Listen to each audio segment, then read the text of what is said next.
Hidup yang berkenan di hadapan Tuhan.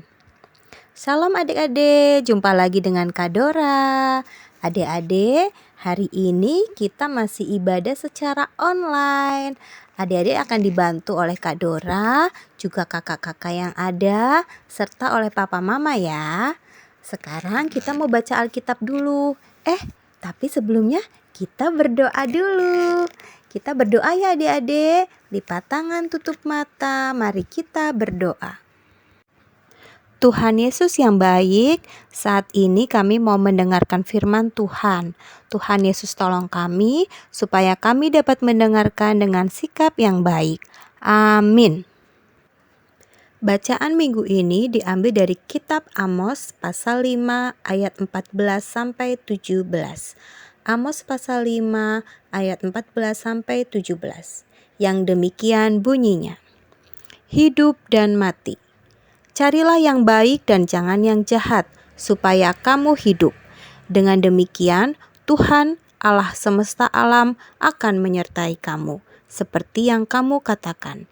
Bencilah yang jahat dan cintailah yang baik, dan tegakkanlah keadilan di pintu gerbang. Mungkin Tuhan Allah semesta alam akan mengasihani sisa-sisa keturunan Yusuf. Sesungguhnya beginilah firman Tuhan Allah semesta alam. Tuhanku, di segala tanah lapang akan ada ratapan, dan di segala lorong orang akan berkata, "Wahai, wahai." Petani dipanggil untuk berkabung dan orang-orang yang pandai meratap untuk mengadakan ratapan. Dan di segala kebun anggur akan ada ratapan.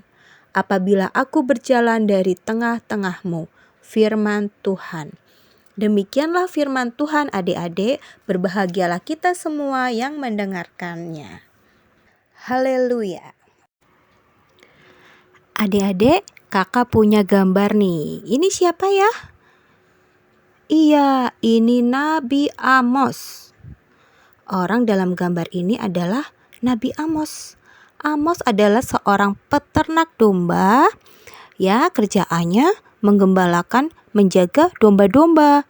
Dia juga memetik buah ara hutan dari desa Tekoa di Yehuda. Nah, adik-adik, Amos dipilih oleh Tuhan untuk mengingatkan bangsa Israel tentang berbagai kesalahan mereka. Amos bilang bahwa kerajaan Israel akan runtuh. Kenapa? Ya, karena bangsa Israel tidak hidup dalam keadilan dan kebenaran. Mereka sering memberikan persembahan, tapi mereka sering menyakiti orang miskin. Ya, parahnya lagi, mereka suka menyembah patung-patung berhala. Mereka tidak menyembah kepada Tuhan, tapi patung-patung disembah-sembah. Terus, bangsa Israel juga senang menyakiti sesamanya, khususnya orang-orang miskin. Orang-orang miskin disuruh kerja, gak dikasih makan, gak dikasih uang, tapi suruh kerja. Mereka menyakiti orang miskin. Terus, bangsa Israel juga tidak suka dengan nabi-nabi yang dipilih oleh Tuhan. Bahkan nabi-nabi seperti Amos diusir oleh bangsa Israel. Mereka tidak suka kalau mereka diberi nasihat oleh nabi-nabi itu. Padahal nabi-nabi adalah utusan dari Tuhan. Perbuatan bangsa Israel ini sudah sangat menyakiti hati Tuhan. Karena itu Amos tetap memberitakan firman Tuhan. Amos berkata, "Bertobatlah, berubahlah menjadi orang yang baik. Jangan berbuat nakal lagi." Bangsa Israel mau mendengarkan tidak? Wah, mereka bahkan mengolok-olok Amos. Tuhan tidak suka. Karena itu Tuhan akan membinasakan Israel dengan hukuman yang sangat berat. Jadi Amos selalu mengingatkan bangsa Israel untuk bertobat. Allah tegas terhadap kejahatan karena Allah tidak suka orang yang jahat. Tapi Allah juga adalah Allah yang Maha Kasih. Allah memberikan kasihnya kepada bangsa Israel. Sebenarnya Allah tidak ingin menghukum bangsa Israel asal bangsa Israel mau berubah, asal bangsa Israel mau bertobat, asal bangsa Israel mau menjadi anak yang baik, menjadi orang yang baik, menjadi bangsa yang baik, maka Tuhan pasti tidak akan menghukum mereka. Karena itu Nabi Amos disuruh Tuhan untuk menyampaikan kepada bangsa Israel bahwa bangsa Israel harus berubah. Mereka harus menyadari kesalahan mereka dan harus melakukan perbuatan yang baik. Tidak boleh menindas orang miskin, tidak boleh menyakiti sesamanya, ya. Bahkan mereka harus beribadah dan menyembah kepada Allah saja, jangan kepada patung-patung.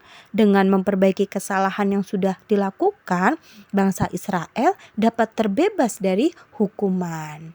Ya, itulah harapan yang Nabi Amos sampaikan kepada bangsa Israel, bahwa meskipun Allah marah karena mereka sudah berbuat jahat, tapi tetap ada pengharapan karena Allah memiliki kasih yang besar sekali kepada bangsa Israel.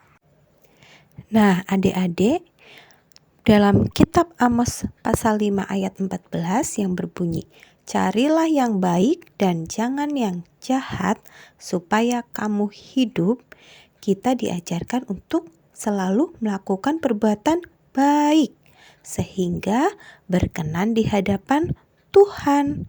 Sekarang kakak mau tanya, adik-adik tahu tidak perbuatan baik yang berkenan di hadapan Tuhan? Perbuatan baik yang menyenangkan hati Tuhan apa saja ya?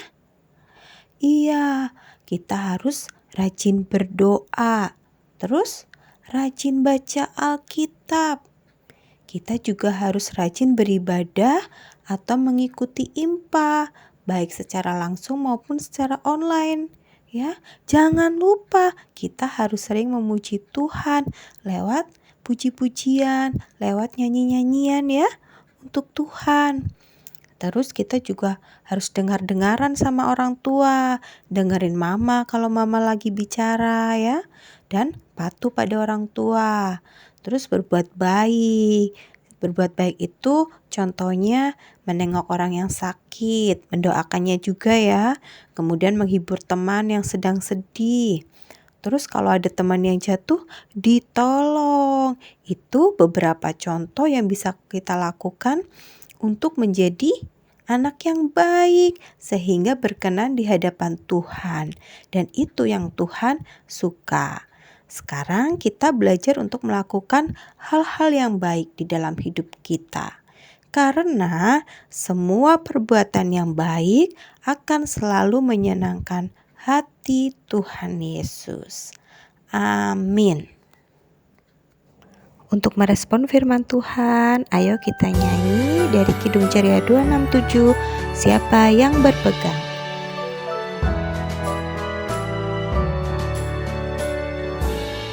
Siapa yang berpegang pada sabda Tuhan dan setia mematuhinya, hidupnya mulia dalam cahaya bakar, bersekutu dengan Tuhannya.